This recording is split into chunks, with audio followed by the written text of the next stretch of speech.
Hello, and welcome back to Wild Sanative. I'm grateful you've chosen to spend a little time with me today. Thank you so much for being here. In a previous episode, I talked about the quiet place.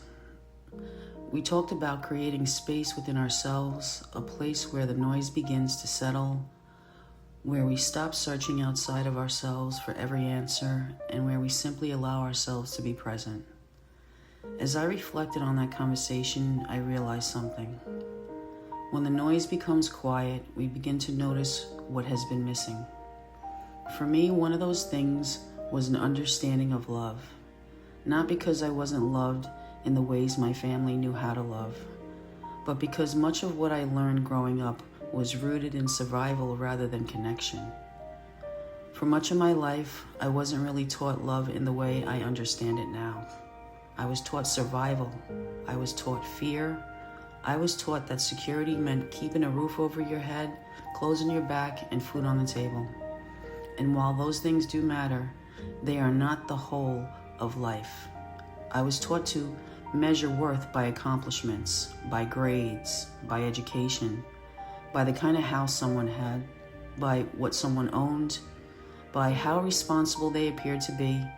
I was pressured to excel in school, to earn high grades, to become someone who looked successful from the outside. I was taught to marry a responsible man, a man who paid the bills, a man who could provide. But I don't ever recall, and no, I never had any of these conversations about happiness. There were no conversations for me where I could learn what a loving relationship looked like. No one talked about emotional safety. No one talked about kindness. No one talked about respect. No one talked about feeling seen, heard, or deeply accepted for who you are. Looking back, I can see that much of what I was raised with came from fear and ignorance, not because my family wanted to harm me. I believe they were doing the best they could with what they had been taught. They were teaching survival because survival was what they understood. But survival is not the same as love. It took me many years to begin asking different questions. Not just, am I safe? Do I have enough? Have I accomplished enough? But is my heart at peace? Do I know how to love? Do I know how to receive love? Am I living from fear or from love? Those questions slowly began changing in my life. Life has a remarkable way of becoming our greatest teacher. Through heartbreak, through grief, through disappointment, through healing, it gently reveals that places within us that are still waiting to be loved.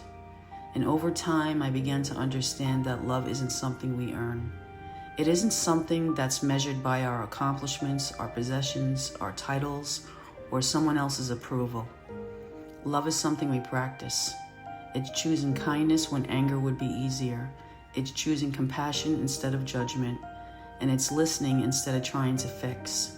It's forgiving when our hearts would rather hold on. And perhaps one of the hardest lessons of all was learning to offer ourselves the same compassion we so freely give to others. I've come to believe that love isn't simply an emotion. It's a way of being. It's how we speak. It's how we listen. It's how we care. How we show up in ordinary moments of life. The older I became, the more I realized that people who changed my life weren't necessarily the most accomplished. They were the ones who made me feel safe, the ones who listened, the ones who offered kindness without expecting anything in return. That's the kind of person I hope to become and want to evolve into. I'm not perfect, just a little more loving than I was yesterday. If today's conversation resonates with you, I invite you to spend a few quiet moments reflecting on a simple question. What did love look like in my childhood? And what do I want love to look like now? Sometimes healing begins with nothing more than a willingness to answer those questions honestly. Thank you for joining me today, and until next time, be gentle with yourself and remember, love isn't measured by what we achieve. It's measured by how deeply we learn to care for ourselves and for one another. This is the path to wholeness.